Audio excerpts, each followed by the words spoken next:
இயேசு உங்களை நேசிக்கிறார். பிரியமானவர்களே, இந்த நாளில் ஆண்டவர் நம்மளோடு பேசும்படியே வேதத்திலிருந்து 2 வசனங்களை கூட வாசித்து ஆண்டவர் நமக்கு கற்றுக் கொடுக்கக்கூடிய, நாம் அறிந்து கொள்ளக்கூடிய, நாம் கடைபிடிக்கக்கூடிய காரியங்களை பார்ப்போம். அது சங்கீதங்களின் புஸ்தகம் 32வது அதிகாரம் 1-2 வசனங்கள் இப்படியாக சொல்லுகிறது. எவனுடைய மீறுதல் மன்னிக்கப்பட்டதோ, எவனுடைய பாவம் மூடப்பட்டதோ அவன் பாக்கியவான்.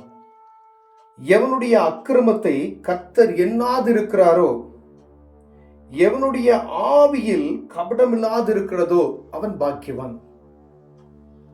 எவனுடைய அக்கிரமத்தை கர்த்தர் எண்ணாதிருக்கிறாரோ அப்படின்னா, எவனுடைய இருதயத்தில் ஆவியில் கபடமில்லாது இருக்கிறதோ அவன் பாக்கியவான் என்று சொல்லுகிறார். இப்ப ஆவியில கபடமில்லாத இருக்கிற ஒரு சூழ்நிலை நமக்குள்ள காணப்படுகிறதா? சுயநலம். எந்த ஒரு காரியத்தை எடுத்தாலும், எந்த ஒரு வேலையை செய்தாலும் அதுல சுயநலம் இருக்குமேனால் அது கபடம். ஒரு கபட இருதயம் நமக்குள் காணப்படுமேயானால் ஆண்டவர் நம்ம அதுல அதனுடைய தேவனுடைய பிரசன்னத்தை ருசிக்க முடியாது. கபடமில்லா ஆவியில கபடமில்லாது இருக்கிற மனிதன் பாக்கியவான் என்று சொல்கிறார். அவனுடைய பாவங்கள் என்ன செய்யப்படுமா? மூடப்படும் என்று. அவனுடைய அக்கிரமத்தை என்ன செய்யறார்? கர்த்தர் எண்ணாது இருக்கிறாராம்.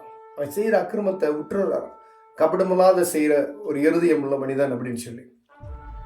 எவனுடைய மீறுதல் மன்னிக்கப்படுகிறதோ, எவனுடைய பாவம் மூடப்படுகிறதோ அவன் பாக்கியவான். அப்ப பாக்கியவான், பாக்கியவதி அப்படி என்பதற்கு பாவ மன்னிப்பின் நிச்சயத்தை ஒரு மனிதன் கண்டிப்பாக பெற்றிருக்க வேண்டும். எப்படிப்பட்ட பாவியாக இருந்தாலும் கல்வாரியில நமக்காய் அவர் ரத்தம் சிந்தி நம்முடைய பாவங்களுக்காய் அவர் தன்னையே பலியாகி கொடுத்தார். பிரியமானவர்களே, அப்ப அந்த இரத்தத்தினால கழுவப்பட்ட ஒவ்வொரு மனிதனும் பாக்கியவான், ஒவ்வொரு மனுஷியும் பாக்கியவதி என்று வேதம் சொல்லுகிறது. பாவங்கள் மன்னிக்கப்பட்ட மனிதன், எவனுடைய பாவம் மூடப்பட்டதோ அவன் பாக்கியவான்.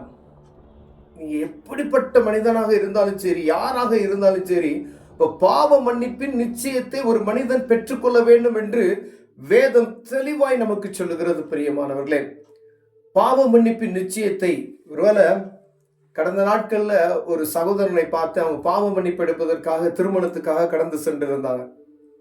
அப்ப ஃபாதர்கிட்ட போய் அவங்க பாவ மன்னிப்பு எடுக்கிறாங்க. நான் இந்த மாதிரி தப்பு பண்ணிட்டேன் ஃபாதர், என்னை மன்னிச்சிருங்க அப்படின்னு சொல்லி. பாவத்தை மன்னிப்பதற்கு மனிதனுக்கு அதிகாரம் கிடையாது. அவங்க என்ன செய்யணும் அப்படின்னா, தேவ சமூகம் உன் அரைக்கதவை பூட்டிக் கொண்டு உன் பாவத்தை யார்கிட்ட நீ சொல்ல வேண்டியதில்லை. அறிக்கை பண்ண போய் போதகர்கிட்டையோ, உங்க சாமியார்கிட்டையோ, இல்ல ஊழியக்காரர்கிட்டையோ போய், அவங்க கடவுள் கிடையாது, அவங்க கிட்ட போய் உங்க பாவத்தை நீங்க சொல்லி என்ன மன்னிச்சிருங்க அப்படின்னு கேட்கறது. வானத்தையும் பூமியும் படைத்தவர், உங்களுக்காக எனக்காக இரத்தம் சிந்தி விலைக்கிரயம் கொடுத்திருக்கிறவர், ஏதோ ஒரு ஆட்டு இரத்தமோ மாட்டு இரத்தமோ என்னுடைய பாவத்தையோ உங்களுடைய பாவத்தையோ கழுவுவதற்கு போதுமானது அல்லது என்று சொல்லி மனித குலத்தினுடைய பாவத்தை மீட்கும்படியே ஆண்டவராக இயேசு கிறிஸ்து பூமியில் அவதரித்து ஒவ்வொரு தனிப்பட்ட மனிதனும் தன்னையே பலியாக கொடுத்திருக்கிறார். பிரியமானவர்களே, அப்ப ஒரு தனிப்பட்ட ஒரு மனிதனிடத்துல போய் நம்ம பாவ மன்னிப்பை பெறக்கூடியது என்பது அது தவறான ஒரு காரியம். அது கர்த்தருக்கு விரோதமான ஒரு செயல் என்று கூட சொல்லலாம். யார்கிட்ட மன்னிப்பு கேட்கணும்? தேவ சமூகத்துக்கு போகணும். யார் மன்னிக்க? எவனுடைய பாவம் மன்னிக்கப்பட்டதோ அவன் பாக்கியவான் என்று வேதம் சொல்லுகிறது. ஆண்டவர் சொல்வார், ஒரு வேதத்துல விபச்சாரமா கையும் காலமா பிடிக்கப்பட்ட ஒரு ஸ்திரீயை பார்க்கிறார். வேதத்தில் எழுதி வைக்கப்பட்டிருக்கிறது. ஆண்டவர் தரையில் உட்கார்ந்து எழுதுகிற ஒரு காரியம் எழுதப்பட்டு இருக்கிறது. பிரியமானவர்களே, பழைய ஏற்பாட்டின் காலத்தில் போல கல்லுகளை கொண்டு ஒரு மணி அவளை எரிந்து கொள்ள வேண்டும் என்கிறது நியாயப்பிரமாணம். இப்ப எல்லாம் துரத்திட்டு வராங்க. அந்த சகோதரி ஓடி வந்து இயேசுவின் பாதத்தண்டையில் விழுகிறா. ஊர் மக்கள் எல்லாரும் கையில கல்லு வச்சிருக்கிறாங்க. எல்லாம் பார்க்குறாங்க என்ன செய்ய போறாரு அப்படின்னு சொல்லி. அப்ப கீழே தரையில குனிஞ்சு அவர் எழுதுகிறார். எழுதிவிட்டு அந்த மனிதர்களை பார்த்து அவர் சொல்லுகிறது, உங்களில் எவன் பாவம் செய்யாது இருக்கிறானோ அவனை முதல்ல என்னச்சு இதுல கல்லெறி அப்படின்னு சொல்லிட்டு திருப்பியும் ஆண்டவர் என்ன செய்றாரு, தரையில குனிந்து எழுதுகிறதை நாம் பார்க்க முடிகிறது பிரியமானவர்களே. திரும்பி அவர் நிமிர்ந்து பார்க்க ஒரு மனிதன் கிடையாது. அப்ப ஆண்டவர் சொல்றார் அந்த சகோதரிட்ட, எங்க உன்னை குற்றம் கண்டுபிடித்து உனக்கு தண்டனை கொடுக்கும்படியா வந்தவர்கள் எங்கே அப்படின்னு சொல்லி. எல்லாம் போயிட்டாங்க ஆண்டவரே, இப்ப நானும் உன்னை மன்னிச்சிடுறேன், போ, இனி நீ பாவம் செய்யாதே என்று சொல்லி ஆண்டவர் ஒரு அறிவுரையை சொல்லி அனுப்புகிறார்.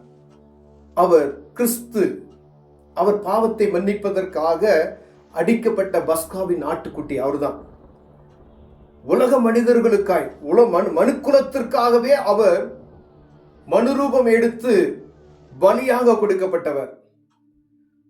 ஏதோ ஒரு குறிப்பிட்ட இனத்துக்கோ குறிப்பிட்ட மதத்துக்கோ குறிப்பிட்ட ஆட்களுக்கோ அப்படி அல்ல. மனிதனாக பூமியில இருக்கக்கூடிய அத்தனை மனிதனும் அவர் சாயலாய் தரிக்கப்பட்ட ஒவ்வொரு மனுஷிக்கும் அவரே பரிகாரி. என்ன பாவம் நீங்க செஞ்சிருந்தாலும் உன் அரைக்கதவை வீட்டை பூட்டி கொண்டு தேவ சமூகத்தை நோக்கி ஆண்டவரே என்னை மன்னிங்க அப்படின்னு சொன்னீங்க அப்படின்னு சொன்னா ஆண்டவர் பாவத்தை மன்னிப்பார். மீண்டும் அந்த பாவத்தை செய்யாதபடிக்கு அவற்றை பலனை பெற்றுக்கொள்ளும்படி பரிசுத்த ஆவியின் அபிஷேகத்தை பெற்றுக்கொள்ளணும். ஏதோ இன்னைக்கு நீங்க மன்னிப்பு கேட்டுட்டீங்க, திருப்பி போய் அதே பாவத்தை செஞ்சா திருப்பி வந்து மன்னிப்பு கேட்பீங்க அப்படின்னு சொன்னா ஒரு நாள் பார்ப்பார், 2 நாள் பார்ப்பார். அடிக்கடி தன் பிடரியை கடினப்படுத்துகிற மனிதன் சடுதியில் நாசமடைவான் என்று வேதம் சொல்லுகிறது பிரியமானவர்களே. ஆண்டவர் மன்னிக்கிறார், நீங்க பாக்கியவானா மாறிடுறீங்க. ஆண்டவர் மன்னிக்கிறார், நீங்க பாக்கியவதியாய் மாறிடுறீங்க. மீண்டுமாய் மன்னிப்பு கொடுக்கப்பட்ட அந்த காரியத்தை செய்யாதபடிக்கு தேவ சமூகத்தில் அவர்கிட்டயே நீங்க அதுக்கான பலனை பெற்றுக்கொள்ளும்படியே ஆண்டவர் வாஞ்சிக்கிறார். ஒரு காரியத்தை உங்களால செய்ய முடியல, இந்த காரியத்திலிருந்து எனக்கு விடுபடணும், இந்த பாவத்தை ஆண்டவர்கிட்ட அறிக்கையிட்டு நான் விட்டுட்டேன், அந்த பாவத்தை மீண்டும் செய்யாதபடிக்கு என்னுடைய சுயபலமோ ஏதோ மாம்ச பலமோ அல்ல, தேவ பலனையே பெற்றுக்கொள்ள வேண்டும். அந்த தவறை செய்யாம இருப்பதற்கு நீங்க அவர்கிட்ட தான் கேட்கணும். ஆண்டவரே, இந்த பாவத்தை நான் செய்யாதபடிக்கு எனக்கு பலன் தாங்க, இந்த காரியத்தை நான் மீண்டும் செய்யாதபடி எனக்கு பலன் தாங்க, அவர்கிட்ட நீங்க கேட்பீர்களா யார்? ஆனால் அவர் உங்களுக்கு பலனை தந்து மீண்டுமாய் அந்த பாவத்திற்கு ஊடுருவாதபடி உங்களை காத்துக்கொள்ள வல்லமையுள்ளவராய் இருக்கிறார். நீங்கள் பாக்கியவானாய் மாறுவீர்கள், பாக்கியவதியாய் மாறுவீர்கள் பிரியமானவர்களே. இப்படிப்பட்டதான காரியத்தில் நம்ம குறைவுள்ளவர்களாய் இருப்போமே, ஆனால் தேவ சமூகத்தில் பாவ மன்னிப்பு நிச்சயத்தை பெற்றுக்கொண்டு அவருடைய பாதையை வழிநடந்து செல்வோமா. கண்களை மூடுவோம், ஜெபம் செய்வோம். அன்பின் தகப்பனே, ஆண்டவரே, எவனுடைய பாவம் மன்னிக்கப்பட்டதோ அவன் பாக்கியவான் என்று சொல்லியிருக்கீங்க. ஆண்டவரே, எவனுடைய ஆவியில் கவனம் இல்லாது இருக்குதோ அவன் பாக்கியவான் என்று சொல்லப்பட்டிருக்கிறது. ஆண்டவரே, நாங்கள் பாக்கியவதிகளாய் பாக்கியவான்களாய் மாறுவதற்கு எங்களுக்கு உதவி செய்யுங்க. பாவ மன்னிப்பின் நிச்சயத்தை எங்களுக்கு தாங்க. மீண்டுமாய் பாவத்தை செய்யாதபடி எங்களை பாதுகாத்து ஆண்டவரே, எந்த பாவத்தை நாங்கள் விட்டோமோ அந்த பாவத்துக்கு மீண்டுமாய் திரும்பாதபடி எங்களை காத்து பலனை தரும்படியா இயேசுவின் நாமத்தில் ஜெபிக்கிறோம் ஜீவனுள்ள நல்ல பிதாவே. ஆமென், ஆமென்.